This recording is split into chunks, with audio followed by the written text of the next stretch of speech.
Hello and welcome to today's program, The Power of Money, How Governments and Banks Create Money and Help Us All Prosper. Thank you for joining us. My name is Tom Byrne, and I'm the President and CEO of the Korea Society.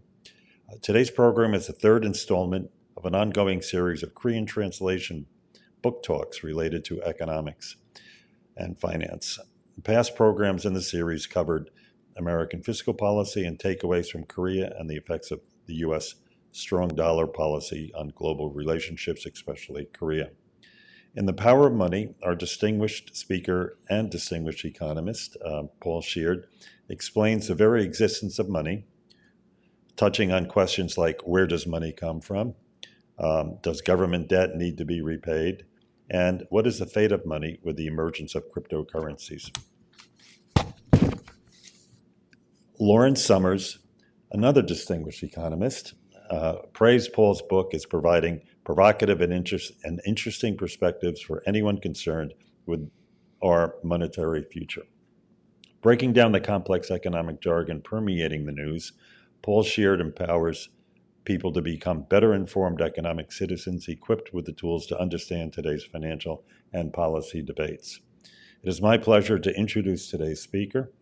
Paul Sheard is a noted Australian-American economist and policy watcher. As chief economist of Lehman Brothers in New York, he had a front row seat to the 2008-2009 global financial crisis. Most recently, Paul was a senior fellow at Harvard Kennedy School, and before that, he served as vice chairman of S&P Global. He has held global chief economist positions at Nomura Securities, faculty positions at Osaka University and the Australian National University, and visiting scholar positions at Stanford University and the Bank of Japan. He has been a member of the World Economic Forum expert councils, a member of the board of the Foreign Policy Association, the Bretton Woods Committee, the Council on Foreign Relations, and the Economic Club of New York. He's a very busy person, and I'm glad he has the time to come here. Paul has generously offered to autograph complimentary copies of the book, both English and Korean translations, at the end of our program. Today's discussion will be moderated by Michelle Caruso-Cabrera, the chief executive of MCC Productions and a CNBC contributor. Michelle has 30 years of experience at the nexus of finance, economic development, and communication. Michelle was the first Latina anchor at CNBC and first chief international correspondent. She spent 20 plus years covering economic crises and international markets and interviewing presidents, prime ministers, and CEOs. We are looking forward to an exciting and also informative discussion. Before I turn the floor over to Michelle, I want to thank the Korea Foundation and our corporate sponsors for making this program possible. You can find their names prominently displayed in the lobby. I would also like to thank our audience for supporting the Korea Society by attending this program either in person or virtually. I would like to ask you all to consider becoming a member of the Korea Society, as we are a 501c3 nonprofit organization that only exists through corporate and individual member support. We are welcoming your questions live. We will also provide an opportunity for in-person attendees to ask questions directly. And Chelsea, you'll be handling that. Good. For our virtual audience, please send your questions throughout the program to policy@koreasociety.org. Thank you, and I'll turn the floor over to Michelle.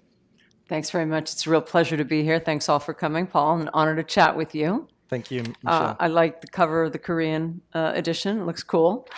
Why'd you write this book? Well, it does look cool, actually. I think Very good job. Yeah.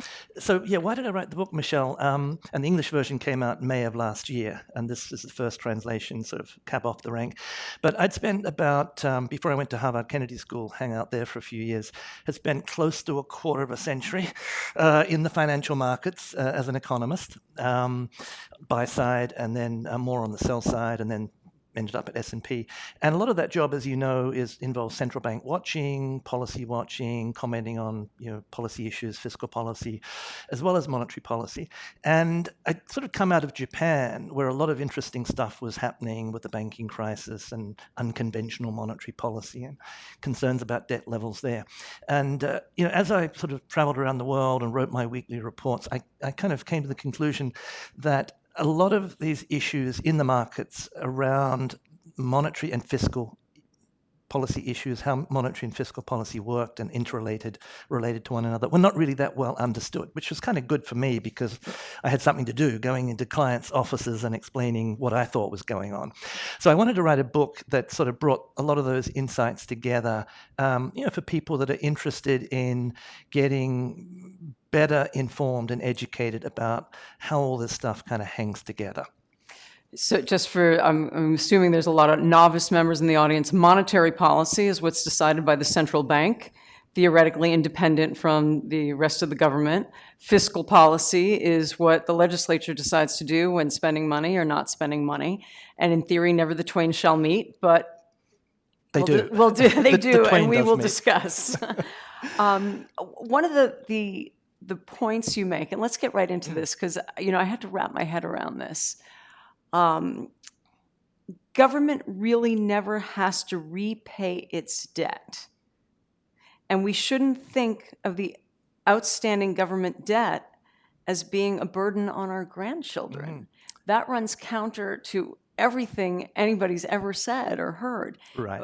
Help me figure that out, and the audience to figure that out. Right. And I'm not the first and only person to make that point. I think there are some truly original ideas in the book, but that one, has some people have made that point, but it's very, very difficult to get across. So let me give it a go. Part of it is that the language and the way we talk about this. So we call it government debt. And so what are the numbers here? If you look in the US, let's put some numbers on this. If you were to look at federal debt, it's $34 trillion of federal debt. It's a big number. The US economy is about $28 trillion, so it's a little bit more than that.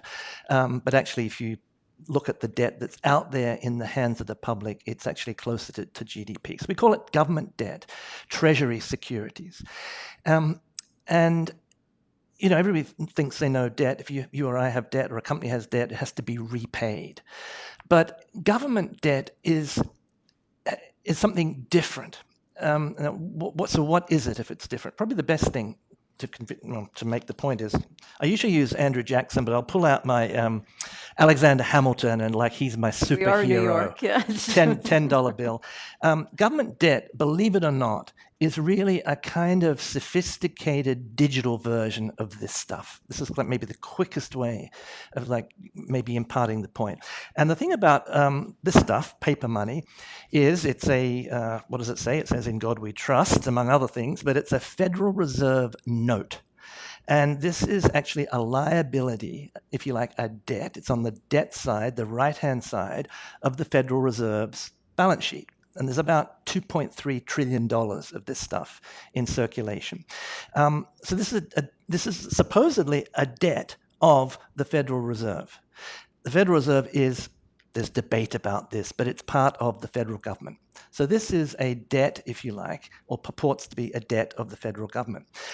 But the thing about this is we live in now what's called a fiat money system. That is, this has the value of $10 by decree and by social consensus. Because we all think it does. And the government says it's $10 and it'll buy $10 worth of things when you go to the store. The thing about this is, though, if you were to take this piece of debt to the Federal Reserve, well, first of all, they wouldn't let you in. But if you could get in there, or you went to a bank and said, "I want my $10 back," well, they would turn around maybe and they'd take it and they'd give it back to you. So money in this form never actually has to be repaid. So it's not a debt in the sense of, well, there will come a day when you'll have to repay this stuff. And government bonds are actually, they're a couple of steps removed from that, but they're kind of in that category. As opposed to in the old days when a dollar was backed by gold and you could bring it to a bank and they would, in theory, give you gold. Exactly.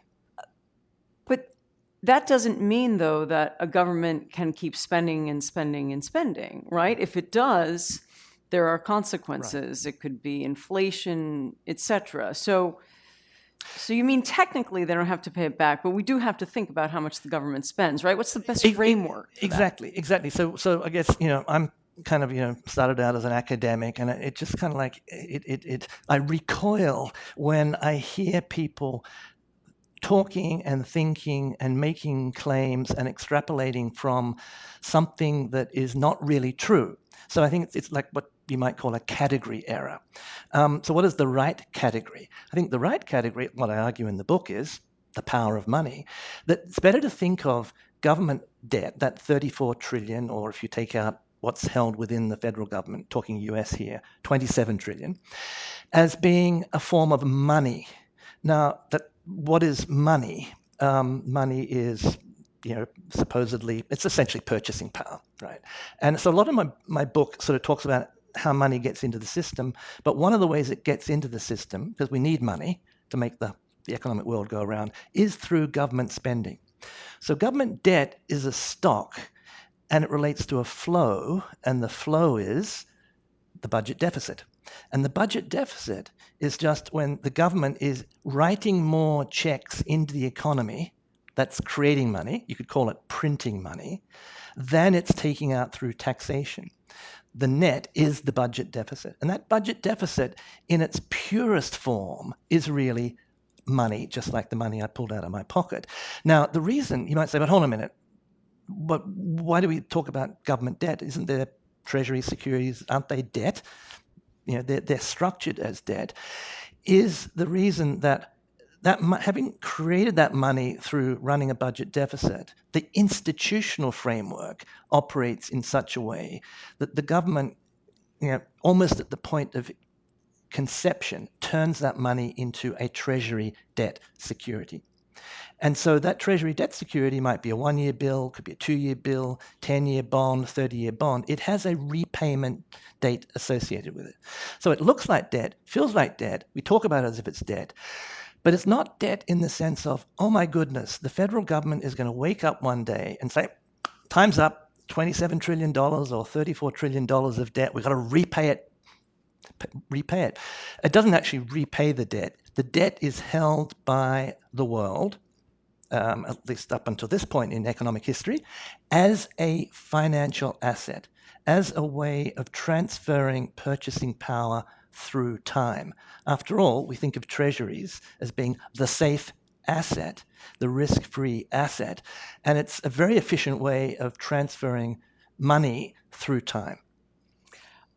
If they were to, just going to play this out one step further, if the federal government decided tomorrow that they were going to repay it all back, one way they could do it, they could just print a lot of money, right? That would increase the stock. That would lead to inflation. Do I understand that correctly? You get flooded with money. It's when there's less of, when there's more of something, it falls in value, right? Because there's more supply. So thanks for actually bringing me back onto the path, because you actually asked, also part of your question was, what's the right way to think about this, or does it, what does that actually mean? And this is a really important point, Michelle, because when I try to convince you that, don't think of it as debt, then people suddenly say, oh, so Paul Sheard or Stephanie Kelton or somebody else. Oh, you mean, okay.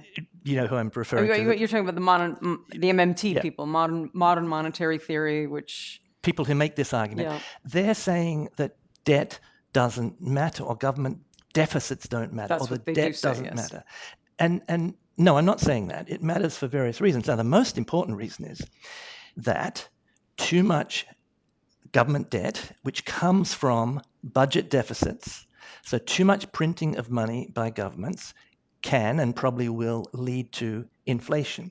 So the most fundamental reason from an economic perspective to worry about debt deficits is that money printing will lead to inflation. And in fact, that's why society collectively decided it's better to separate the monetary from the fiscal, which essentially is the separation of monetary and fiscal policy is essentially a way of society or the government putting shackles on itself to make sure that it doesn't end up printing too much money and creating too much purchasing power.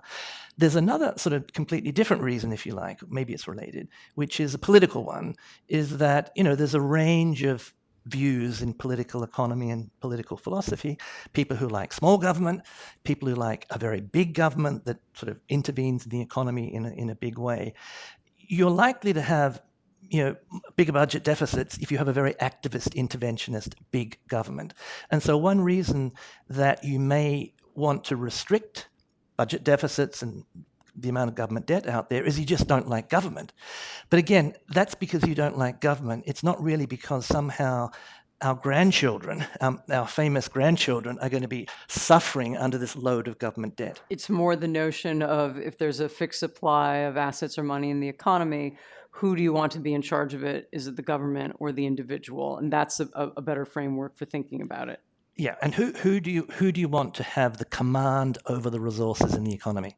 The market, decentralized, kind of Milton Friedman style economic freedman, or do you want a central government, Washington, deciding we're going to support this expenditure or that expenditure? So that's an important debate to have, but that's the debate, or at least one aspect of it, rather than waking up in the morning and worrying because your grandchildren are going to suffer from this debt. The grandchildren, in aggregate, inherit the debt as an asset. It's the government, which is also the grandchildren, collectively, which has it as a liability. But the two really cancel out. How does South Korea figure in the book? Went through a horrific recession at one point. People who traveled there at the time tell me the streets were empty. It was so quiet because it was a very fast fiscal correction, if I understand correctly. Tell me how you think about it here in the context of this.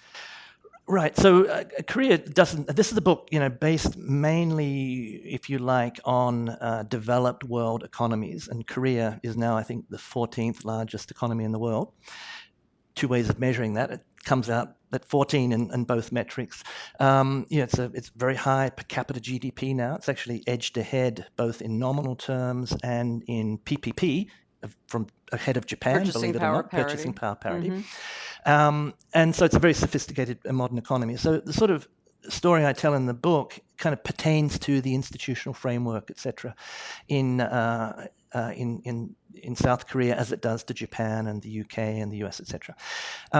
One area where there's a couple of chapters, I guess, where Korea comes, potentially the lessons in the book are a little bit more germane. One is I have a chapter on financial crises. So most of the book, as you can tell from the title, is kind of a positive spin on money. I mean, which may be a little bit self-serving from a Wall Street guy, but, money gets a bad rap. And, it does help the economy to grow and for everyone to prosper. But, I had to put a chapter in there and say, yeah, but money can go wrong. And one way that it can go wrong is in a financial crisis. And fundamentally, in South Korea, Japan, the US in 2008 ran into this problem. And, the thing about financial crises and the thing to understand in the context of the framework in this book is that the economy is a real economy and it's a monetary economy. The real economy is the concrete, the steel, the roads, the infrastructure, the human capital, the science, the technology that helps us produce these goods and services. But we have this thing called the financial system, and what that sort of does is tries to liquefy the claims on fundamentally illiquid assets. And what that means is, you go into the bank, you take your money out. Well, the bank doesn't have that money sitting in its vault. Well, it has a little bit, enough to satisfy your few $100s. But if everybody went to the bank at the one point at the same time, or everybody said to South Korea, we want our money back that you borrowed, or everybody said to Lehman Brothers, we want your overnight repo finance, we don't want to renew that, then you get a fundamental mismatch between the illiquidity of the underlying assets, and they sort of have to be illiquid in order to generate the value they do. Factories and computers and optical fibers and stuff, runs into the fact that the financial system allows people easy access, to the liquidity associated, that the financial system kind of manufactures. And that's the miracle. That's one of the miracles of the modern economy. But Korea ran into the problem that, if you owe money and nobody's prepared to lend you the money to refinance, because Michelle, as you know, a lot of the repayment of debt, whether it's government or whether it's corporate or financial or household, not so much household, is just rolled over. So you repay your debt by refinancing into more debt. But if the music stops, you're in trouble, and that happened to Korea in 1997. Yeah, because you can't pay back a bond with a factory. You can't ship the factory. You can't. So that's the illiquid part, and then the liquid part is it comes up. I interviewed once at the time he was the richest man in the world. I said, "What's it like to be so rich?" And he was extremely exasperated. And he said, "Do you think all that money is just in a pile? It's in buildings. It's in businesses. It's in manufacturing facilities, oil production facilities, etc. I can't just go buy something with those things. It's all very hard assets." Yeah. And I think a lot of people confuse the two, and it's an important distinction to make. I have a chapter in the book that funnily enough, almost never comes up when I give these book talks on inequality. And I won't give the whole game away, but it's probably, I like the chapter because it's really some original ideas in there. But that's one of the points I make there, that yes, it would be nice if we didn't have all this inequality in the world, but the people who are kind of super rich, like the Uber billionaires, $100 billion, $200 billion, most of that value, particularly in this new internet age, is actually stock market value. And what that is essentially the market discounting the expectation for years into the future that the company that this entrepreneur, whether it's Elon Musk or Zuckerberg or Jeff Bezos, that the company that they've got this big chunk of will continue to generate value for consumers, some of whom have not even been born yet. This is like an incredible concept to get around your head.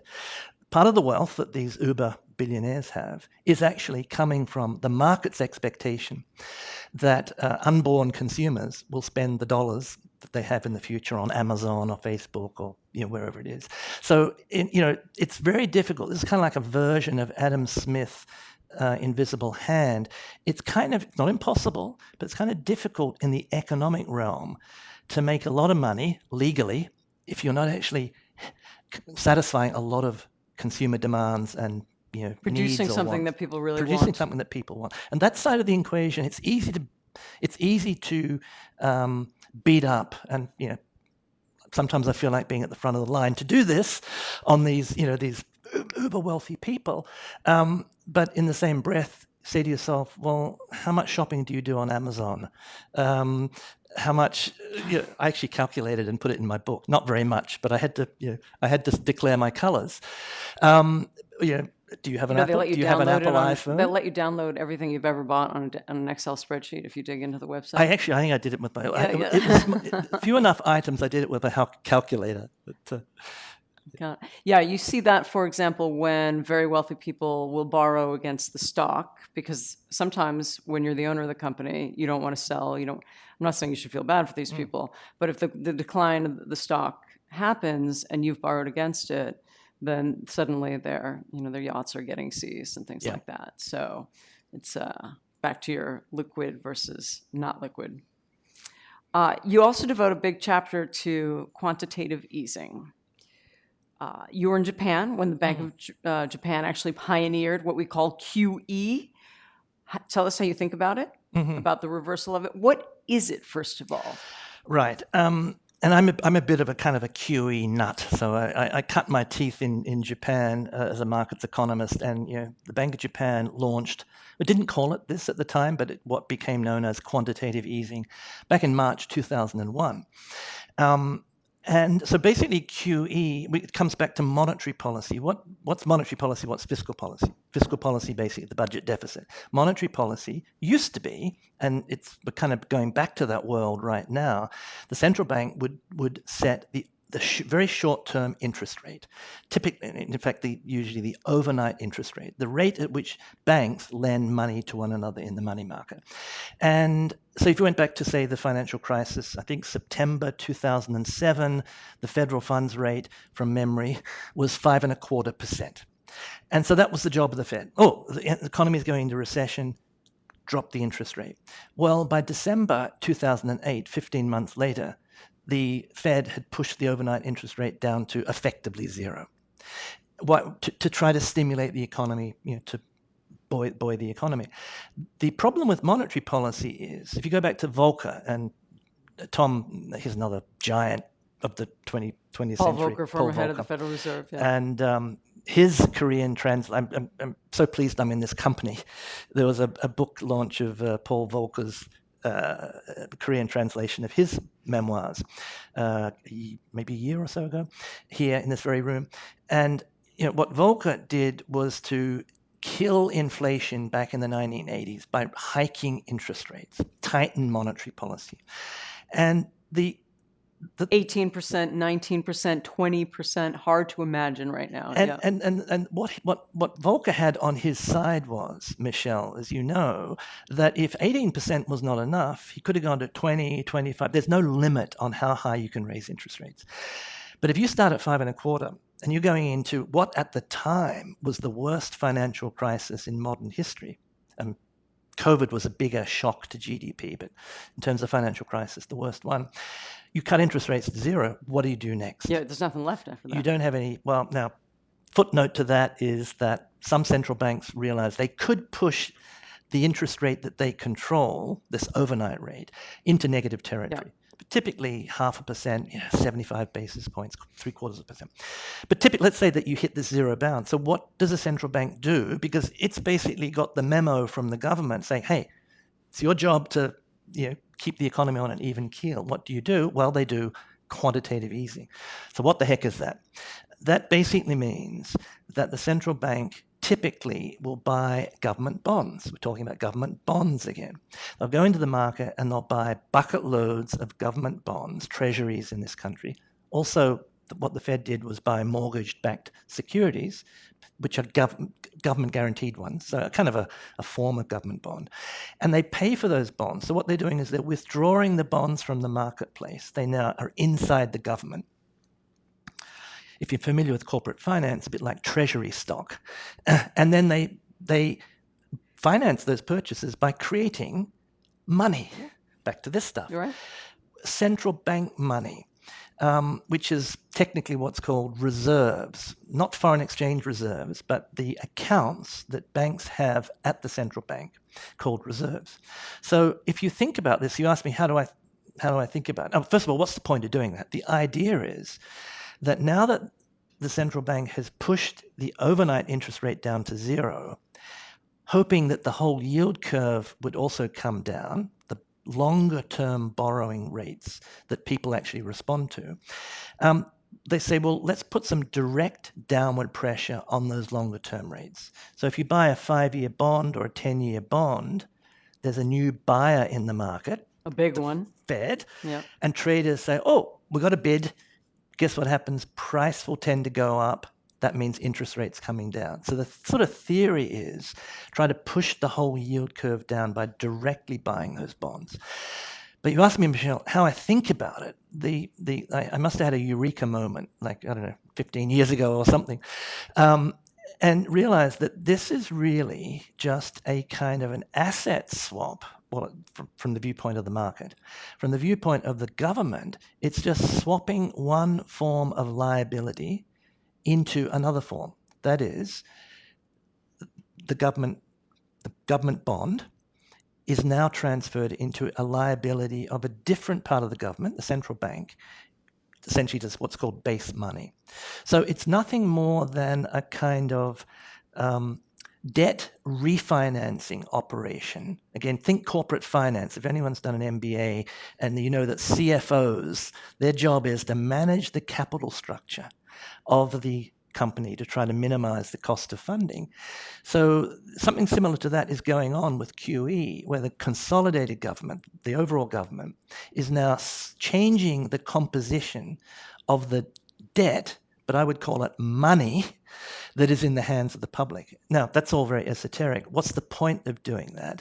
I mentioned push interest rates down, but central bankers would describe it, and this is where people's eyes glaze over, as a portfolio rebalance effect. That's how Bernanke used to talk about it. But that's basically what's going on. Is it's just changing the nature of the money that has been created by the government in the past running those budget deficits. So it's all about money. And it was a good thing to do? Well, here's the thing.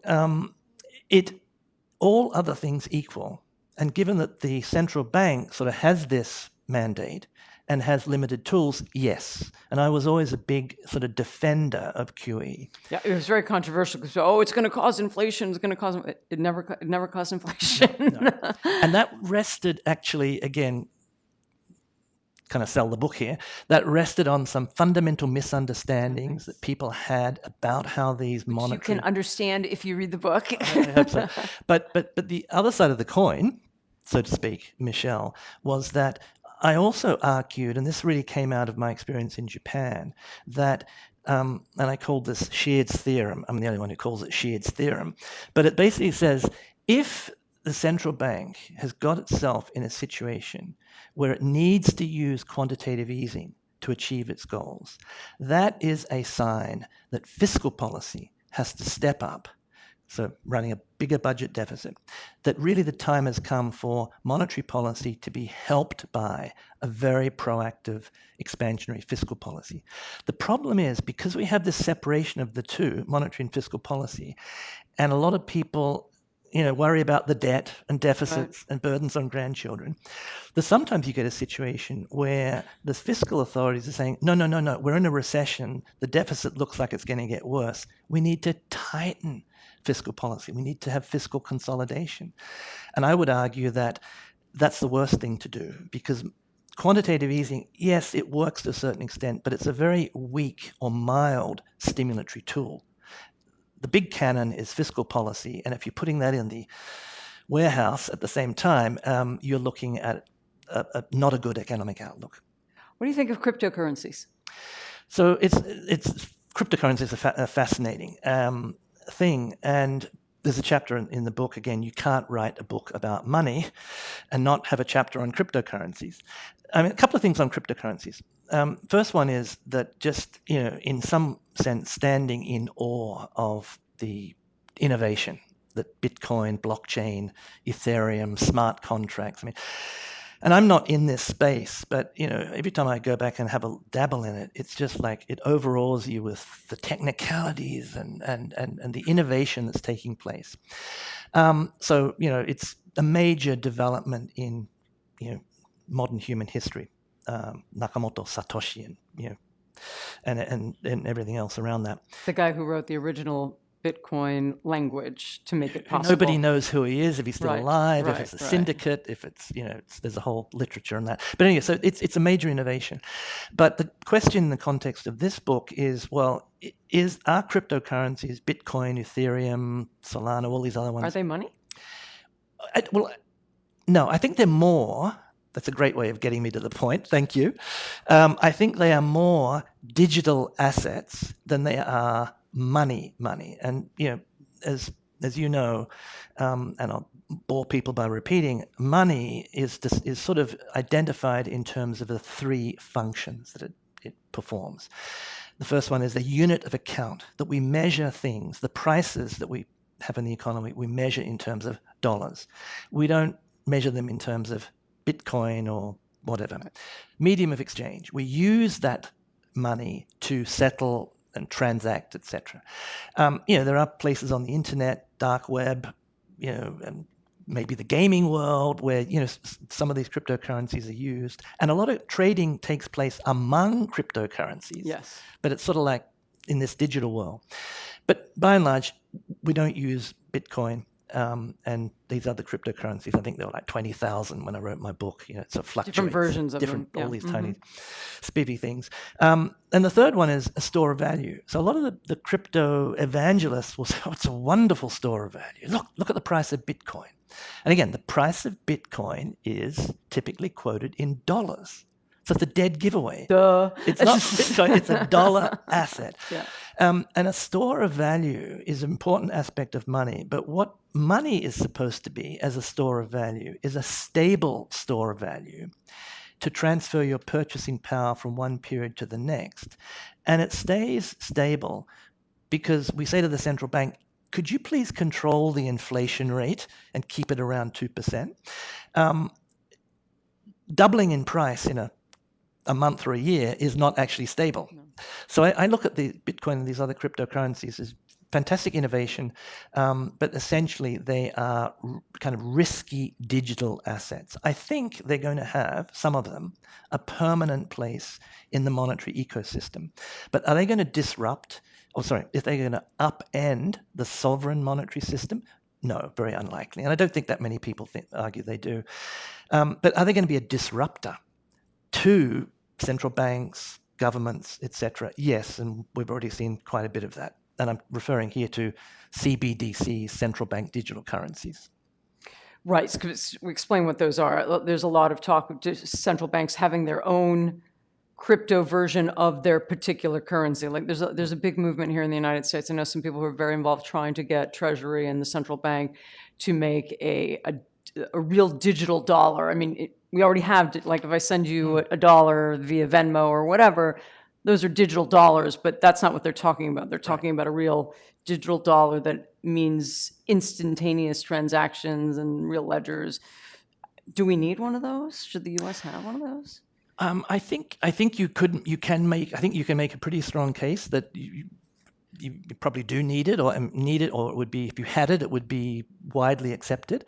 So central bank digital currency, yes. So it's very interesting here because the blockchain and the cryptocurrencies, they really at some point, and I think it was probably Libra, Facebook launching its so-called cryptocurrency stablecoin, really got the attention of the central banks. And they're like, oh my God, Facebook is coming into the payment system business.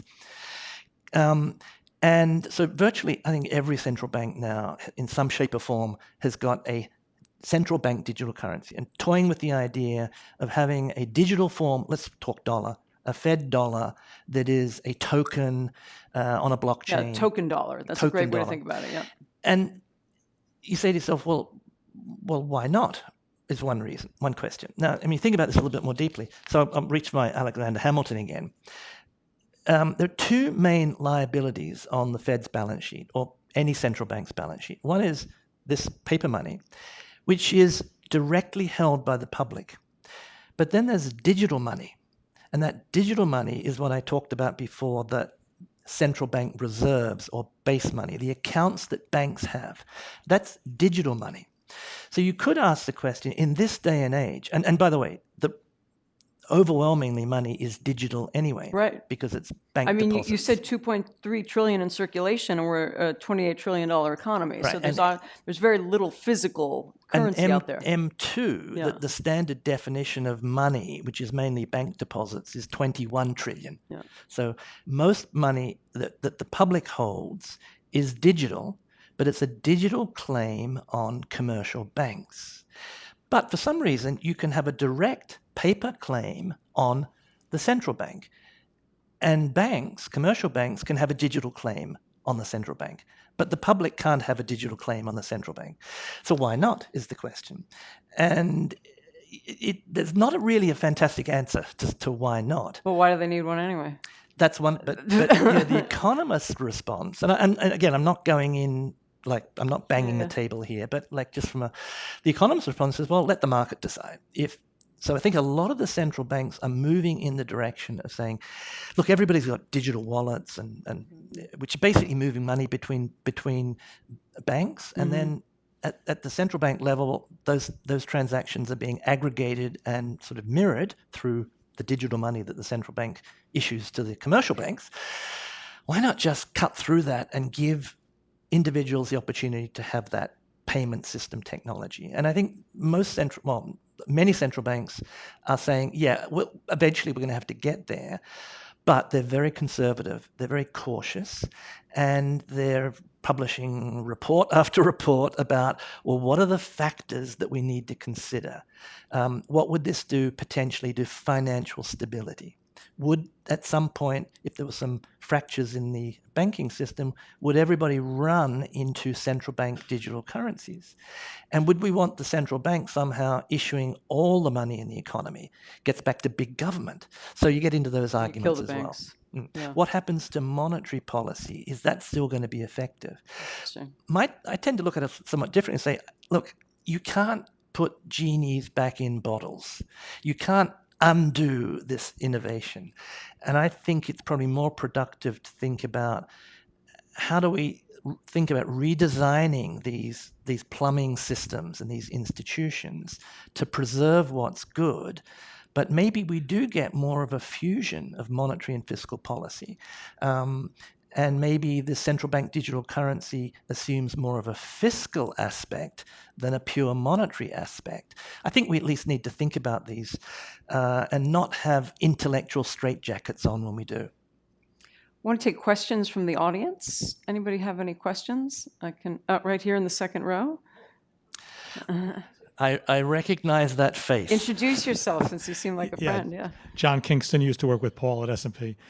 Is central bank independence sort of guaranteed, or is it at risk, not just in the U.S., but really around the globe? Should we explain why central bank independence matters? You don't want. I knew a guy once who was invited to be the head of the Central Bank of Venezuela, and Hugo Chavez said, "But you have to promise me you're going to lower interest rates." And he declined the job offer. Right? You don't want the government telling you what interest rates should be because it could lead to inflation and printing of money.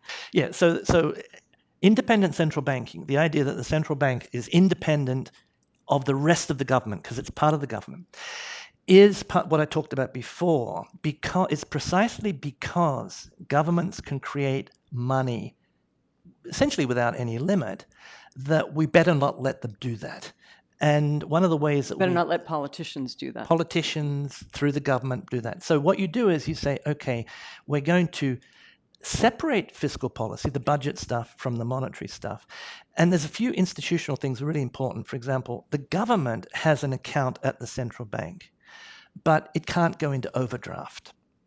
And that means essentially that it has to, in some sense, raise the money first and then spend the money. But the two cancel out. They issue the debt so they can... Yeah. Mm-hmm. So that's sort of part of the reason that we do have these things called debt securities, the government issues. Another one is central banks typically are not permitted to buy the bonds from the government directly, because that would be tantamount to just filling up the bank account at the central bank. So society invented, over the last 50 years, this institution of independent central banking, and essentially says, okay, we'll give the central banks, which are sort of professional technocrats, non-political, the decision-making power over essentially how much money gets, into the economy, both through fiscal policy in some sense, put a check on that, but also through monetary policy, work through the banking system. And we haven't talked about this today, but probably the main way in which money comes into existence is through banks' credit creation. Banks initiating loans is actually creating money at the same time. And that's sort of held in check by monetary policy, particularly interest rate policy. So John's question was, is it under threat?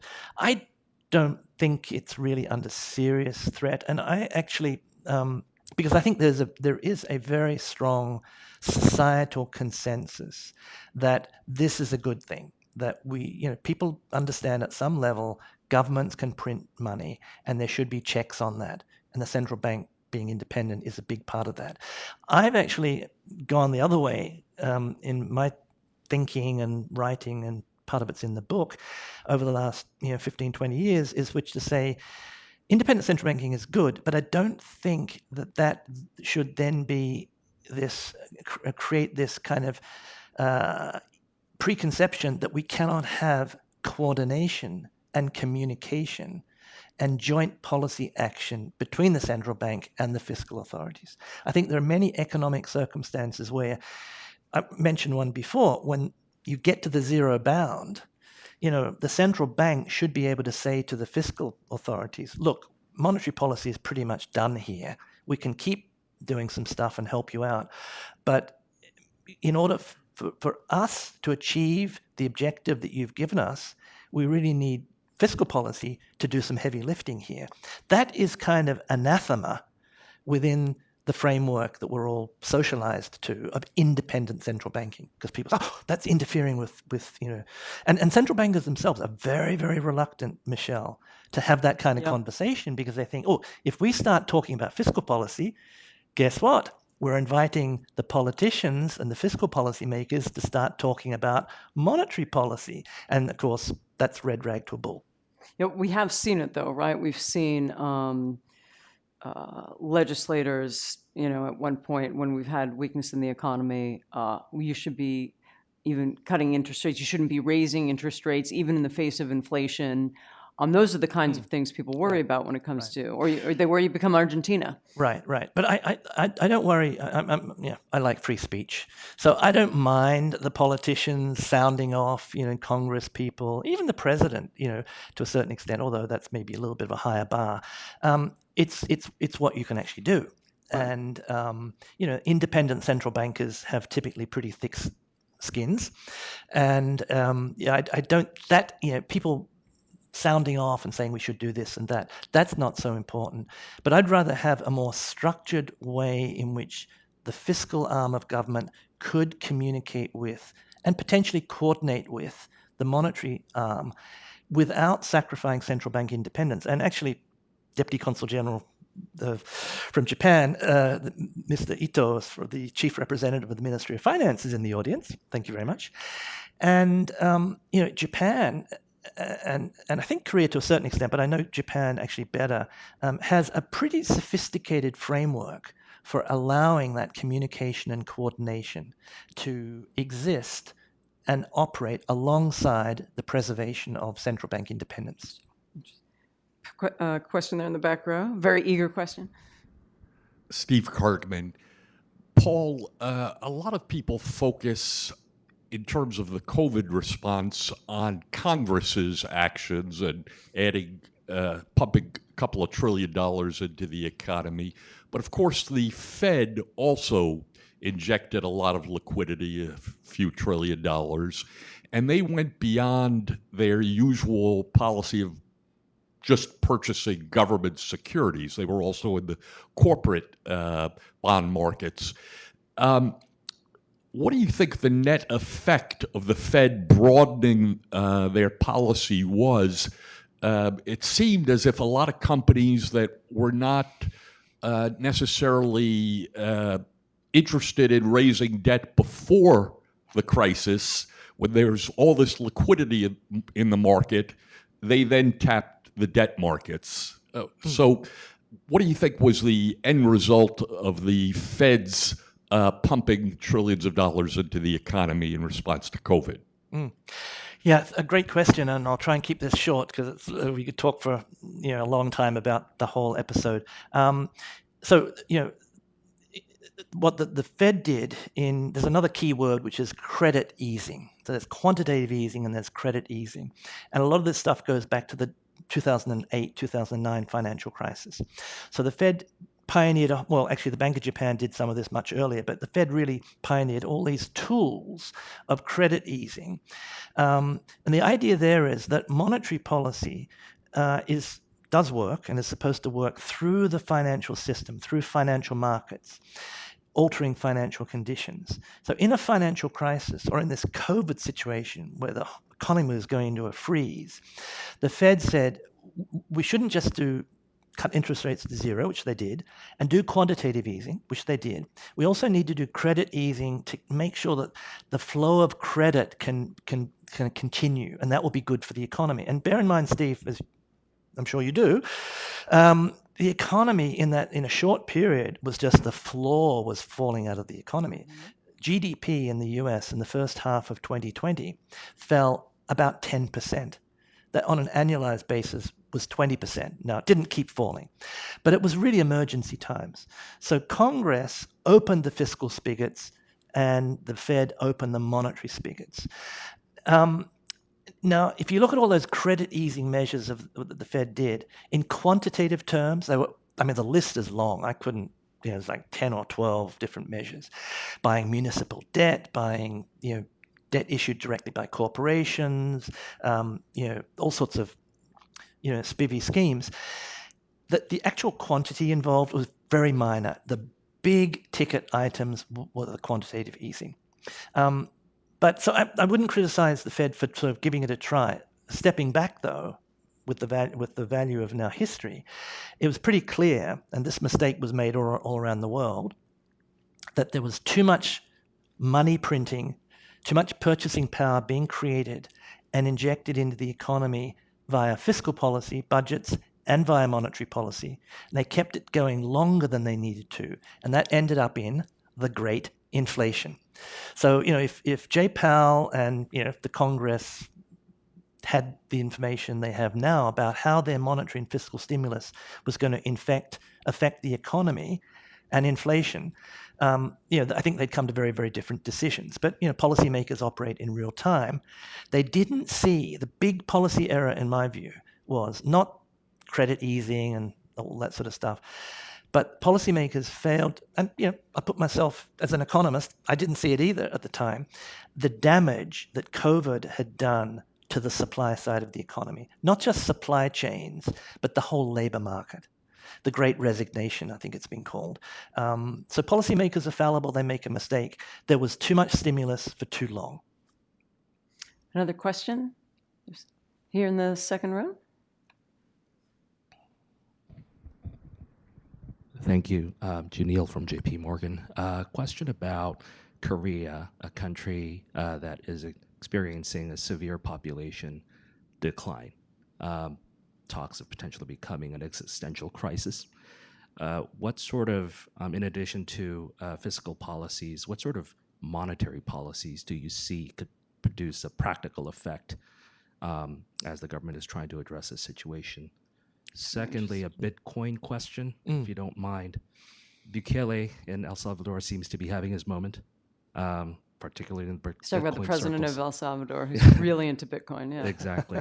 Do you see countries of similar profiles, leaders of similar characteristics in Latin America and other emerging markets trying to take a similar experiment? If you are asked to advise one of those countries' presidents, would you say allocating 1% of the national wealth? 1%. Okay, we got it. Yeah, got it. Oh, wow. Well, two big questions. Let me the first one. South Korea is a population of 77 million people, I think. I spend a lot of time in Japan, so from that perspective, there's so much similarity between Japan and Korea. So the same issue in Japan. I mean, people living longer, which is good, but fertility rates are very low. Japan's about 1.4 times. The replacement rate would be 2.2. I think South Korea is maybe even a bit lower. Is it that low? So you're going to get a shrinking population, and so that's a choice that the respective polities kind of make. It's individual choices aggregated up, and then the question is, what does society as a collective through the polity think about that? Now, if it so happens that the society says, we better do something about this, then you look at, well, what are the margins of adjustment? And they're really kind of two. One is try to get that fertility rate up, and the other one is to accept more immigration. And that's like the easy kind of spigot to open. But of course, that has social consequences. People worry about homogeneity. Both of those societies are fairly homogeneous, etc. But if we're just talking to relate it to this story, what I wouldn't accept is, again, if the president of Korea said to me, Paul, give me some advice. We need more babies. Then I'd say, put it very bluntly, spend a lot of money. The money spigot is pretty much infinite, not quite, but how much do you need, how attractive do you need to make it for families to decide we're going to have more kids? You pay them, subsidize them, credits for having babies. Yep, I mean, and France has done that with Germany's some success. done it. Now, the elasticity there may not be very high. That is, if you may have to spend a lot of money to get a lot of more babies. But you can throw a lot of money at that problem. But that's a very decentralized solution. You're relying on people to make decisions. The other track is to say, okay, let's have a much more proactive, structured program of immigration. And both Korea and Japan are in a situation where the Asian hinterland, which is the easiest place to draw on for more immigrants, has got a lot of people and a lot of young people, and a lot of young people who would like to come to, I can't speak so much for Korea, but certainly for Japan, but I think, possibly even Korea, very advanced, very rich, very prosperous economies. And young immigrants, maybe students who stay on in the country and have families, they add to the workforce. They typically have a much higher fertility rate as well. So that's that one. The other one now, Bitcoin. Bitcoin. Presidents. I'm not, again, I'm not following closely the El Salvador case, but just a couple of quick things. Some of these, if you're a very small country,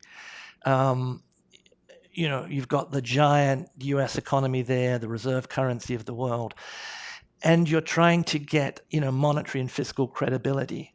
What these smaller economies will do is, potentially dollarize their economy or somehow maybe fix their exchange rate to the U.S. and import the monetary and fiscal credibility, from that bigger economy. Ecuador's done that, for example. Use the dollar in Ecuador. They don't use their local currency. So that's kind of one, at least, angle that you can come at it and say, well, okay, is there a role for, because even though Bitcoin and these currencies are small within the US financial system, they're potentially quite big relative to the GDP of these small economies. So, again, there's a discussion to be had. Would it make sense to think about hitching our wagon to that, I'm not sure if my metaphors are right, but hitching to the Bitcoin wagon or whatever. The other aspect, particularly apropos of these smaller countries in South America, Africa for that matter, and elsewhere, is a big attraction. So in some sense, cryptocurrencies, Bitcoin, etc., stablecoin, what are called stablecoin, which is essentially trying to mimic the dollar with a cryptocurrency. It's all about the payment system and international transfers.